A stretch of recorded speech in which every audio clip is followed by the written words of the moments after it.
Hello students, welcome to my channel.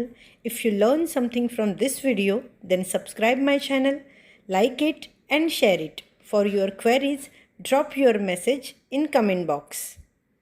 या video लेक्चरमध्ये आपण 7th चॅप्टर इंट्रोडक्शन टू मायक्रोबायोलॉजीचं लास्ट लेक्चर म्हणजे 6th लेक्चर बघणार आहोत. आपण 10th standard science 2 Maharashtra state बोर्डचा सिलेबस बघतोय. 7वा चॅप्टर सुरू आहे आपला आणि आज लास्ट लेक्चर आहे. इझी लेक्चर आहे. थोडे छोटे छोटे टर्म्स आपण बघणार आहोत. Okay, so our first term is clean technology. Okay, आपण पोल्युशन कंट्रोलचं बघितलं लास्ट लेक्चरमध्ये की जे इथे सिटीमध्ये जेव्हा वेस्टेज असतं, जे सीवेज वेस्ट असतं त्याचं कसं काय कन्व्हर्जन केलं जातं कंपोस्टमध्ये ते आपण बघितलं. त्याच्यानंतर आपण बायोगॅस प्लांट बघितला की रुरल एरियामध्ये जे विलेज वेस्ट असतं त्याचं कसं कन्व्हर्जन केलं जातं बायोगॅसमध्ये. आता आपण क्लीन टेक्नॉलॉजी बघणार आहोत. म्हणजे ह्याची काय टेक्नॉलॉजी असतात, आपण जे काय मॅनमेड टेक्नॉलॉजी डेव्हलप केलेल्या आहेत त्या टेक्नॉलॉजीमध्ये मायक्रोब्सचा काय यूज आहे ते आपण बघणार आहोत. So first is microbes are also decompose manmade chemicals. म्हणजे आपण काही केमिकल्स क्रिएट केलेले आहेत ते केमिकल हार्मफुल असतात, तर त्याला डिकम्पोज करायचं काम पण मायक्रोब्स करतात. एक एक्झाम्पल दिलेलं आहे, रिमूव्ह सल्फर फ्रॉम फ्युएल. आपण जे फ्युएल यूज करतो ते फ्युएल जेव्हा एक्स्ट्रॅक्ट केलं जातं, काही पेट्रोल, डिझेल, गॅसेस, काही वेळा ते फ्युएल एक्स्ट्रॅक्ट करताना त्याच्यामध्ये सल्फर कंटेंट राहतो जो हार्मफुल असतो. जर सल्फर बर्न झालं तर SO2 गॅस रिलीज होतो आणि मग तो H2SO4 मध्ये कन्व्हर्ट होतो जो हार्मफुल असतो. त्यामुळे फ्युएलमध्ये सल्फर असता कामा नये. मग काही मायक्रोब्स यूज करून त्या सल्फरला रिमूव्ह करता येतं. Okay, metals to decompose. काही वेळा आपण जी टेक्नॉलॉजी वापरतो किंवा जे इन्स्ट्रुमेंट्स वापरतो त्याचं जे काही मेटल कंटेंट असतं हे मेटल कंटेंट आपल्या एन्व्हायरमेंटमध्ये येतं. Iron, copper. ओके, मग हे जे मेटल कंटेंट आहे हे एन्व्हायरमेंटमध्ये ओपन असेल, ओके, किंवा ॲक्टिव्ह फॉर्ममध्ये असेल तर ते हार्मफुल असतं. मग ते काही मायक्रोब्स असे आहेत की त्या मेटलचं कन्व्हर्जन करतात कंपाऊंड्समध्ये. Okay, for example thiobacilli. आता हा जो थायोबॅसिली आहे हा आयनचं फ्री आयन असेल तर त्या आयनला कन्व्हर्ट करतो Fe2O3 मध्ये वगैरे. मग हा हार्मफुल आहे पण हा हार्मफुल नाही आहे.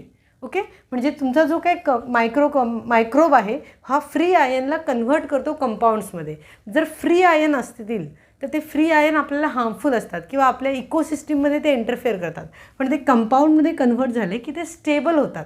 मग काही मायक्रोब्स असे आहेत की जे फ्री मेटल्स आहेत त्याचं कन्व्हर्जन करतात कंपाऊंड्समध्ये.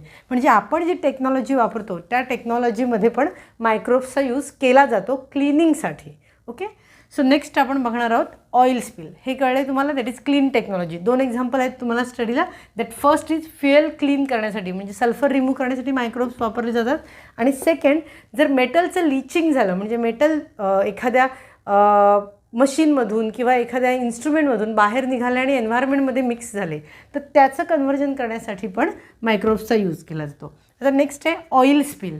ऑइल स्पिल तुम्ही सगळ्यांनी ऐकलं असेल किंवा वाचलं असेल, टी व्हीला पाहिलं असेल. ऑइल स्पिल म्हणजे काय, जे काही सी शोर असतात, समुद्राचा असा भाग की जिथे जहाजांची ये-जा वगैरे सुरू असते, शिप, जहाजं किंवा मोठ्या मोठ्या क्रेन्स वगैरे असतात. तर अशा काही कारणांनी एखादा ॲक्सिडेंट होऊन किंवा दुसऱ्या काहीतरी कारणांनी ऑइल स्पिल होतं. म्हणजे त्या जहाजामधलं ऑइल समुद्रामध्ये पसरतं आणि जेव्हा ऑइल स्पिल होतात तेव्हा खूप मोठा इम्पॅक्ट होतो, कारण ते ॲक्वॅटिक जे काही इकोसिस्टीम असते, ॲक्वॅटिक इकोसिस्टीम त्याच्यामध्ये इंटरफेअर करतात. म्हणजे तिथे असलेले फिश, तिथे असलेले प्लांट्स सगळ्यांना ते इफेक्ट करतात, त्यांची डेथ होते. मग अशा वेळी ऑइल स्पिल खूप डेंजरस होऊ शकतात, कारण त्यामुळे तिथलं सगळं एन्व्हायरमेंट खराब होतं. काही वेळा असे फिश जर आपल्या खाण्यात आले तर आपल्याला पण ते अपायकारक असतात. मग हे जे काय ऑइल स्पिल आहे, ह्या ऑइल स्पिलचे जे काय हार्मफुल केमिकल्स आहेत त्याचं पण डिकम्पोजिशन मायक्रोब्स करतात. एक एक्झाम्पल दिलं आहे त्यांनी, Pseudomonas and Alcanivorax. They are able to destroy the chemicals like pyridine. म्हणजे पिरिडिन, पिपरिडिन हे खूप हार्मफुल केमिकल्स असतात जे ऑइल स्पिलमध्ये प्रेझेंट असतात. मग जर ऑइल स्पिल जेव्हा होतं तेव्हा समुद्रात काही मायक्रोब्स असतात, सी लेवलला काही मायक्रोब्स असतात, हे या अशा केमिकल्सचं डिकम्पोजिशन करतात आणि त्यांना डिस्ट्रॉय करून टाकतात. ओके, सो ऑइल स्पिलचं एक्झाम्पल काय, पहिलं ऑइल स्पिल म्हणजे काय तर कुठल्याही शिपमधून किंवा कुठल्याही जहाजामधून, कुठल्याही छोट्या बोटीमधून पण जर ऑइल बाहेर निघालं, कुठलंही ऑइल, आणि ते पाण्यावर पसरलं तर त्याला ऑइल स्पिल म्हणतात. आता ऑइल स्पिल तुम्हाला वाटेल एवढं काय आहे, पाण्यावर तेल तर पसरले, पण असं नाही. ते ऑइल स्पिल तिथली पूर्ण इकोसिस्टीम डिस्टर्ब करून टाकतात. त्याच्यामुळे ऑइल स्पिल खूप महत्त्वाचं आहे. ओके, मग ऑइल स्पिलचे जे काय हार्मफुल इफेक्ट असतात ते पण डिस्ट्रॉय करायचं काम कोण करतं, तर आपले मायक्रोब्स करतात. ओके, अजून त्यांनी एक एक्झाम्पल दिलं आहे. आपण हे खूप वापरतो, प्लॅस्टिक खूप वापरतो. प्लॅस्टिक बॉटल्स PETच्या बनलेल्या असतात. That is polyethylene terephthalate. Okay, polyethylene terephthalate. आता हा जो PET आहे, हा PET डिकम्पोज करणं खूप कठीण आहे. पण आता काही मायक्रोब्स डेव्हलप केलेत जे ह्या PETचं पण डिकम्पोजिशन करतात. फॉर एक्झाम्पल स्ट्रिप्टोमायसिस और नोकार्डिया. ओके, हे काही मायक्रोब्स आहेत. एक अजून 2-3 नावं तुमच्या बुकमध्ये आहेत. तिथली सोपी नावं ही आहेत. That is Streptomyces and Nocardia. मग हे स्ट्रिप्टोमायसिस आणि नोकार्डिया हे असे मायक्रोब्स आहेत जे PET पॉलीइथिलीन टेट्राफ्थेलेट म्हणजे तुमचं प्लास्टिक, म्हणजे जे ड्रिंकिंग बॉटल वगैरे असतात बघ, जिथे आपण पाणी पितो ज्या बॉटल्सचा यूज करून, that is nothing but PET bottles. मग त्यांना डिकम्पोजिशन करण्याची कपॅसिटी पण ह्या मायक्रोब्समध्ये आहे. म्हणजे किती हाय कपॅसिटी आहे बघा. म्हणजे मायक्रोब्स पहिलं तर इथे काय करतात, केमिकल्स, कुठले केमिकल्स, तर फ्युएलमधले हार्मफुल केमिकल्सला डिकम्पोजिशन करतात. त्याच्यानंतर मेटल्सचं कन्व्हर्जन करू शकतात. त्याच्यानंतर आपण बघितलं की ऑइल स्पिलचे जे काही केमिकल्स आहेत त्यांना डिस्ट्रॉय करू शकतात. नंतर आपण बघितलं की प्लास्टिकला पण मायक्रोब्स डिस्ट्रॉय करू शकतात. अजून एक एक्झाम्पल आहे तुम्हाला ॲसिड रेनचं. ॲसिड रेन तुम्ही वाचलं असेल. ॲसिड रेन कधी होतो जनरली, जेव्हा एखादा इंडस्ट्रियल एरिया असतो आणि त्याच्यामध्ये SO2 NO2 जे गॅसेस असतात ते ॲटमॉस्फिअरमध्ये जातात आणि तेव्हा पाऊस पडला तर त्याचं कन्व्हर्जन H2SO4 HNO3 होतं आणि ॲसिड रेन होतो. तर हा जो ॲसिड रेन आहे, हा ॲसिड रेन एखाद्या इन्स्ट्रुमेंटवर पडला. फॉर एक्झाम्पल तुम्हाला ताजमहालचं एक्झाम्पल होतं स्टडीला, 9th किंवा 8th असेल, की ताजमहालचा काही पार्ट ऑइल रिफायनरीजमुळे हे झालेलं आहे, डिस्ट्रॉय झालेलं आहे किंवा त्याचा कलर चेंज झालेला आहे. का झालेला, कारण तिथे ॲसिड रेन होतं त्या भागेत. मग ॲसिड रेन झालं की एखाद्या मॉन्युमेंट्सवर वगैरे ते अफेक्ट करतं. मग काही मायक्रो ऑर्गॅनिझम्स आहेत, फॉर एक्झाम्पल ॲसिडोफिलियम. आता हा जो ॲसिडोफिलियम आहे, हा मायक्रो ऑर्गॅनिझम काय करतो, हे जे ॲसिड रेन आहेत हे त्याचे एनर्जी सोर्स आहेत, म्हणजे त्याचं फूड आहे ते. मग हा ॲसिड रेनचं कन्झम्शन करतो. मग ॲसिड रेनचं कन्झम्शन जर ॲसिडोफिलियमने केलं तर ॲसिड उरतच नाही ना, ते संपून जातं आणि त्याच्यामुळे मग ॲसिड रेनचे जे काही इफेक्ट आहेत ते होत नाहीत. ओके, सो ॲसिडोफिलियम हे एक एक्झाम्पल. अजून 2 एक्झाम्पल्स तुम्हाला आहेत. एक एक्झाम्पल मी एक्सप्लेन केले. So that is nothing but effect of acid rain. Acid रेनचे खूप हार्मफुल इफेक्ट्स आहेत. ॲसिड रेनमुळे जमिनीची फर्टिलिटी कमी होते, सॉईलची फर्टिलिटी कमी होते, एखाद्या इमारतीवर तो अफेक्ट करतो, ह्युमन बिंगच्या हेल्थवर अफेक्ट करतो. पण असे काही मायक्रोब्स आहेत आपल्याकडे की ते जर ॲसिड रेनच्या कॉन्टॅक्टमध्ये आले तर ते ॲसिड रेनचं कन्झम्शन करतात. They used acid rain as a energy source. त्यामुळे ते काय करतात, त्याचं कन्झम्शन करतात, त्याला खाऊन टाकतात आणि मग ॲसिड रेन फिनिश्ड होऊन जातो. Okay, so that is all about your clean technology. काय काय बघितलं आपण. फर्स्ट, फ्युएलला क्लीन करतो तो सल्फरचं कन्झम्शन करून. सेकंड, मेटलला क्लीन करतो, मेटलचं कन्व्हर्जन करतो. थर्ड, आपण बघितलं ऑइल स्पिलला क्लीन करतो. कसं क्लीन करतो, तर तो त्यातले जे काही हार्मफुल केमिकल्स आहेत पिरिडीनसारखे त्यांना डिस्ट्रॉय करतो. आणि नेक्स्ट आपण बघितलं की पॉलिथिन किंवा PET हे ज्या बॉटल्स वगैरे आहेत त्याला पण डिकम्पोज करणारे मायक्रोब्स आपल्याकडे आहेत. That is Streptomyces and Nocardia. आणि नंतर आपण बघितलं ॲसिड रेन, की ॲसिड रेनला पण ॲसिड रेनचं कन्झम्शन करू शकतो. कोण कन्झम्शन करतं, तर आपले मायक्रोब्स. म्हणजे आपली जी काही टेक्नॉलॉजी आहे, इव्हन अशीही टेक्नॉलॉजी जी आपण डेव्हलप केलेली आहे, मॅनमेड टेक्नॉलॉजीमुळे जे काही हार्मफुल इफेक्ट्स होतात ते हार्मफुल इफेक्ट्स पण क्लीन करू शकतात. कोण, मायक्रो ऑर्गॅनिझम्स. म्हणून मायक्रोबायोलॉजीला एवढा इम्पॉर्टन्स आहे आणि हा चॅप्टर तुम्हाला स्टडीला आहे. ओके, नेक्स्ट क्लीन टेक्नॉलॉजीमध्ये आपण काही एक्झाम्पल्स अजून बघणार आहोत. जशी आधी आपण एक्झाम्पल बघितली की ॲसिड रेनला कसं क्लीन केलं जातं किंवा मेटल्सना कसं क्लीन केलं जातं, कन्व्हर्ट केलं जातं. तशीच अजून काही एक्झाम्पल्स आहेत जी तुम्हाला स्टडीला आहेत. ही क्लीन टेक्नॉलॉजीच्या अंडरच येतात. म्हणजे आपण जी टेक्नॉलॉजी डेव्हलप करतो तिचे काही हार्मफुल इफेक्ट्स आहेत, ते हार्मफुल इफेक्ट्स पण मायक्रोब्समुळे कमी होऊ शकतात किंवा डिस्ट्रॉय होऊ शकतात. सो इथे एक ॲटॉमिक एनर्जी प्लांटचं एक्झाम्पल आहे. आता हे जी ॲटॉमिक एनर्जी प्लांट असतात म्हणजे जिथे रेडिओ ॲक्टिव्ह एलिमेंट्स वापरले जातात, रोडियम, थोरियम, युरॅनियम असे एलिमेंट्स वापरले जातात. आता हे जे युरॅनियम वगैरे एलिमेंट्स आहेत जे रेडिओ ॲक्टिव्ह आहेत, हे जर आपल्या कॉन्टॅक्टमध्ये आले, कसेही कॉन्टॅक्टमध्ये आले, वॉटर थ्रू आले, फूड थ्रू आले, डायरेक्ट कॉन्टॅक्टमध्ये आले, तरी ते आपल्यासाठी खूप जास्त हार्मफुल असतात. मग ह्याच्यामध्ये मायक्रोब्सचा रोल काय असतो माहिती आहे का.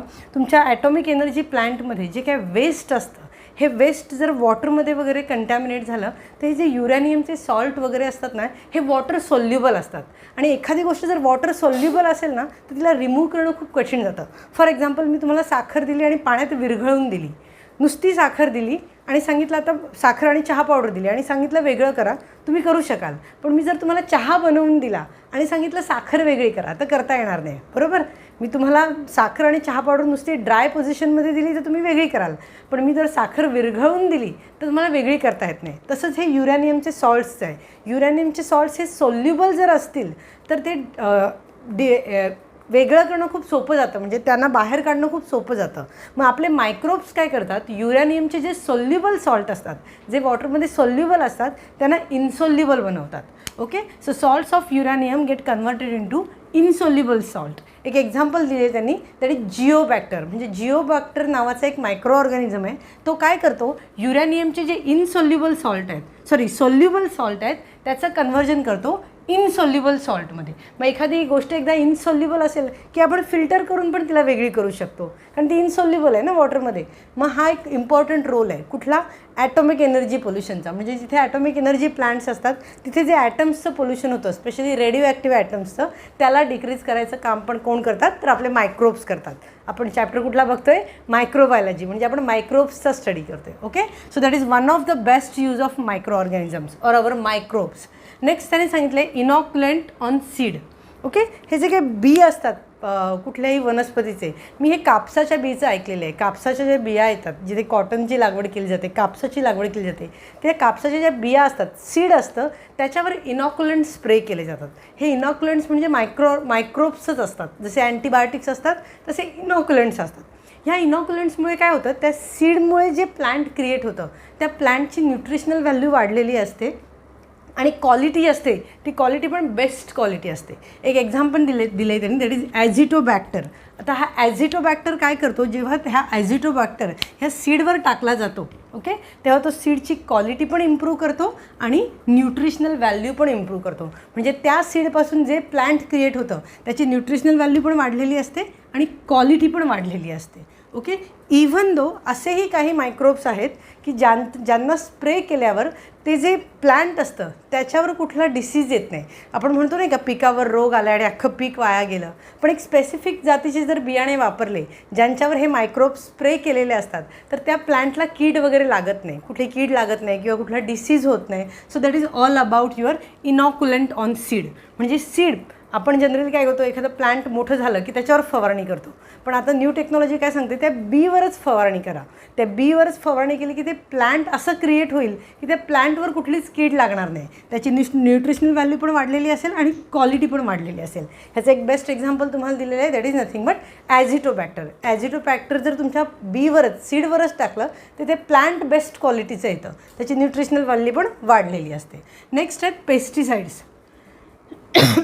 ओके, आता पेस्टिसाइड्स, हे जे पेस्टिसाइड्स आहेत, आपण जे जनरल पेस्टिसाइड्स वापरतो, मायक्रोब्स नाही, जनरल पेस्टिसाइड्स, हे जेव्हा तुम्ही वापरता तेव्हा काय होतात, हे पेस्टिसाइड्स तुमच्या सोर्सेसमध्ये पण येतात, म्हणजे एन्व्हायरमेंटमध्ये पण येऊन जातात. समजा तुम्ही एखाद्या झाडावर फवारणी केलेली आहे पेस्टिसाइड्सची, मग हे पेस्टिसाइड्स तिथल्या आजूबाजूच्या पाण्यात मिक्स होतात. ते फूड जे आपण कल्टिवेट करतो त्या फूडमुळे आपल्या फूडमध्ये ते येण्याची शक्यता असते. मग असे जे काही पेस्टिसाइड्स आहेत, ह्या पेस्टिसाइड्सना डिस्ट्रॉय करण्याचं काम पण मायक्रोब्स करतात. समजा वॉटर कंटॅमिनेट झालेलं आहे पेस्टिसाइड्सनी, असं कन्सिडर करा की एखादा पाण्याचा झरा आहे जो आपल्या शेताच्या बाजूला आहे आणि त्या शेतावर खूप पेस्टिसाइड्स आहेत, मग त्या वॉटरमध्ये ते कंटॅमिनेट होतील. पण काही मायक्रोब्स असे आहेत की ते पेस्टिसाइडला डिस्ट्रॉय करून टाकतात. Okay, and last is bio insecticide. पेस्टिसाइडचे हे हार्मफुल इफेक्ट आहेत की ते आपल्या इकोसिस्टीममध्ये एंटर करतात. म्हणून काय डेव्हलप झाले तर बायो इन्सेक्टिसाइड्स, म्हणजे मायक्रोब्सच वापरून त्या मायक्रोब्सचाच वापर इन्सेक्टिसाइड म्हणजे किडे मारण्यासाठी किंवा झाडावर येणारा एखादा रोग, डिसीज किंवा एखादी अळी मारण्यासाठी इन्सेक्टिसाइड्सचा वापर केला जातो. पण जनरली आधी कुठला वापर केला जायचा तर केमिकल इन्सेक्टिसाइड्स. पण आता काय डेव्हलप झालेत, बायो इन्सेक्टिसाइड्स. बायो इन्सेक्टिसाइड्स म्हणजे काय, मायक्रो ऑर्गॅनिझम्सच, जसं आपण सॅक्रोमायसिस सर्व्हिसिया बघितला तसे मायक्रो ऑर्गॅनिझम्स डेव्हलप केले जातात आणि त्यांचाच वापर इन्सेक्टिसाइड म्हणून केला जातो. मग हे काय करतात, फक्त इन्सेक्टना किल करतात. आपण लास्ट काही लेक्चरमध्ये बघितलेलं आहे की हे जे ऑर्गॅनिझम्स असतात, मायक्रोब्स असतात, ते जे एन्झाईम्स सिक्रेट करतात ते स्पेसिफिक काम करतात.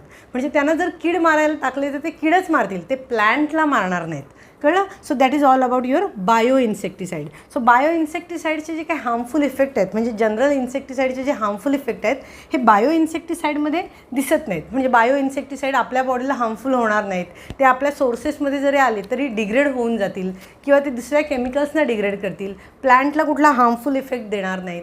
So this is about your bio insecticide. म्हणजे आपण 6th लेक्चरमध्ये क्लीन टेक्नॉलॉजी बघितलेली आहे की मायक्रोब्स, आपलं जे काही टेक्नॉलॉजी आहे, आपण जे काही टेक्नॉलॉजी डेव्हलप केलेली आहे त्या टेक्नॉलॉजीला क्लीन करायला पण त्याचा वापर केला जातो. ओके. सो इथे आपलं लेक्चर 6th लेक्चर संपतं आहे. खूप सोपा चॅप्टर होता, इझी चॅप्टर होता, छोटे छोटे टर्म्स होत्या. म्हणजे आपण बघा फूडपासून सुरुवात केली, ब्रेड कसं बनतं, चीज कसं बनतं, त्याच्यानंतर योगर्ट कसं बनतं, त्याच्यानंतर आपण प्रोबायोटिक्स बघितले, मग अँटीबायोटिक्स बघितले, त्याच्यानंतर पोल्युशन बघितलं आणि पोल्युशननंतर आपण क्लीन टेक्नॉलॉजी बघितली. Okay. So that is all about your introduction to microbiology. Okay. नीट लेक्चर बघा, कुठलेही लेक्चर मिस करू नका, कारण ह्या टर्म्स आहेत ना हे सगळ्या एकमेकांशी कनेक्टेड आहेत. तुम्हाला जे काही क्वेरीज असतील त्या कमेंट बॉक्समध्ये लिहा, आम्ही नक्की उत्तरं द्यायचा प्रयत्न करू. Thank you. And don't forget to subscribe my channel, like it and share it